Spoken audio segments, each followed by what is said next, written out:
رب العالمین والصلاة والسلام علی رسول الکریم وعلی آلہ واصحابہ اجمعین الی یوم الدین اما بعد فاعوذ باللہ من الشیطان الرجیم بسم اللہ الرحمن الرحیم۔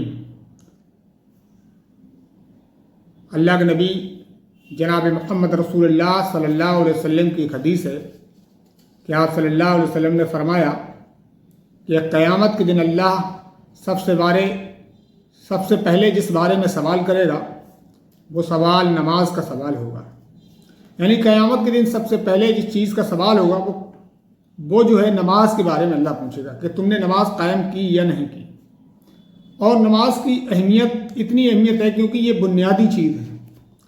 کوئی عمارت اپنے بنیاد کے بغیر کھڑی نہیں ہو سکتی، اور اس بنیاد میں بھی ایک بنیاد، ایک استمبھ، ایک کالم، ایک پلر ایسا ہوتا ہے جو مین ہوتا ہے، جس پر پوری عمارت کھڑی ہوتی ہے۔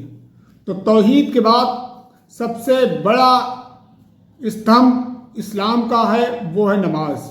نماز ایک محسوس ہونے والی عبادت ہے کہ انسان جب نماز پڑھتا ہے تو گویا کہ وہ اس بات کی گواہی دے رہا ہے کہ میں نے اللہ کو اپنا رب مان لیا ہے، اور پھر میں اس کے بتائے ہوئے طریقے کے مطابق اس کی عبادت کر رہا ہوں۔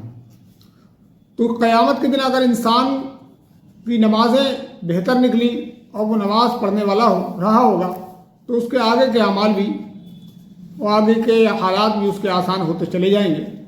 اور اگر وہ نماز پڑھنے والا نہ ہوا اور نماز کا کوتا رہا ہو یا نمازیں اس نے پڑھی ہی نہ ہو تو پھر قیامت کے دن اس کے لیے بڑا بربادی ہوگی، ہولناکی ہوگی، پریشانی ہوگی۔ تو نماز کو قائم کرنا چاہیے۔ نماز بہت اہم چیز ہے۔ اللہ کے نبی صلی اللہ علیہ وسلم فرمایا کہ جس نے نماز چھوڑ دی گویا کہ اس نے پورے دین کو اڑا دیا، اور جس نے نماز قائم کی اس نے پورے دین کو قائم کیا۔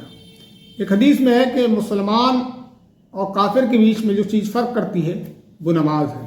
اللہ کے نبی صلی اللہ علیہ وسلم فرمایا کہ جو لوگ نماز کو نہیں آتے میرا جی چاہتا ہے کہ میں ان کے گھروں کو آگ لگا دوں۔ تو نماز کے تعلق سے ہزاروں احادیث موجود ہیں، اور نماز کی بڑا اہمیت ہے۔ قرآن مجید میں بھی نماز کے بارے میں کہا گیا ہے یا ایھا الذین آمنوا استعینوا بالصبر والصلاۃ ان اللہ مع الصابرین۔ اے وہ لوگوں جو ایمان لائے ہو، اللہ سے مدد مانگو نماز پڑھ کر اور صبر کر کے۔ یعنی کہ اللہ تعالیٰ نے اس سے مدد مانگنے کا طریقہ بھی بتا دیا ہے۔ کہا مجھ سے جب مدد مانگو تو اس مدد مانگنے کا جو راستہ ہے، جو تمہارے پاس مدد مانگنے کا ذریعہ ہے وہ یہ نماز ہے۔ یہ مومن کا بہت بڑا ہتھیار ہے۔ اللہ تک پہنچنے کے لیے مومن کے پاس ایک ذریعہ ہے، یہ ایک سواری ہے کہ بندہ اس کے ذریعے اللہ تعالیٰ تک پہنچ جاتا ہے۔ نماز کو جب بندہ پڑھتا ہے تو گویا کہ وہ اللہ تعالیٰ کے سامنے ہوتا ہے اور وہ اپنی حاجتیں اس کے سامنے پیش کر رہا ہوتا ہے۔ تو یہ نماز کو بارے میں اللہ کے نبی صلی اللہ علیہ وسلم فرمایا کہ قیامت کے دن سب سے پہلے اسی کے بارے میں پوچھا جائے گا۔ اگر یہ تمہاری پوری نکلی تو آگے کے حالات تمہارے اچھے ہو جائیں گے، اور اگر نماز تمہاری نہ ہوئی تو تمہارے آگے کے لیے اور مشکلات بڑھتی چلی جائیں گی۔ اور نماز کے بارے میں آتا ہے کہ یہ نور ہے۔ نبی صلی اللہ علیہ وسلم فرمایا کہ قیامت کے دن جو نمازی شخص ہوگا اس کے دائیں بھی نور ہوگا اور بائیں بھی نور ہوگا، اور اس کے جو اعضاء ہوں گے، جو وضو کے جن سے وہ وضو کرتا ہے، وہ اعضاء اس کے چمک رہے ہوں گے اور وہ نور ان کے آگے آگے چل رہا ہوگا۔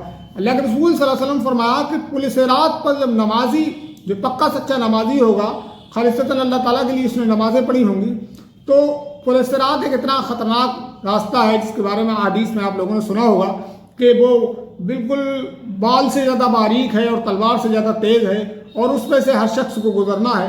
تو اللہ کے نبی صلی اللہ علیہ وسلم فرمایا کہ مومن جو ہوگا، وہ مسلمان جو ہوگا، نمازی جو ہوگا، وہ اس پر سے آسانی سے گزر جائے گا، کیونکہ وہ بہت اندھیری گھٹا کے بیچ میں ہوگا، بہت اندھیری ہوگی وہاں۔ تو مومن کے آگے آگے اس کا نور چل رہا ہوگا ایک نماز، اور وہ نور اس کی نمازوں کا نور ہوگا، اس نے جو نمازیں پڑھی ہوں گی۔ تو نمازیں پڑھنے کی وجہ سے اس کے آگے آگے وہ نور چل رہا ہوگا اور وہ آسانی سے اس راستے کو پار کر جائے گا۔ تو نماز کی بڑا اہمیت ہے۔ قرآن مجید میں کہا گیا کہ مسلمانوں تم پر نماز فرض کی گئی ہے اس کے مقررہ وقتوں میں۔ تو نماز کو اس کا جو وقت مقرر ہے ان وقتوں میں پڑھنا چاہیے، الا یہ کہ کبھی کوئی شرعی عذر ہو کہ تم کو جمع کرنا پڑ جائے تو جمع کر لو، لیکن نماز کو جو ہے ان کے وقتوں میں ہی پڑھنا چاہیے۔ قرآن مجید میں کہا گیا اقیموا الصلاۃ وآتوا الزکاۃ، نماز قائم کرو اور زکوٰۃ دو، یعنی کہ نماز کا بہت زیادہ ذکر ہے تو نماز کو پڑھنا چاہیے، نماز بہت اہم چیز ہے۔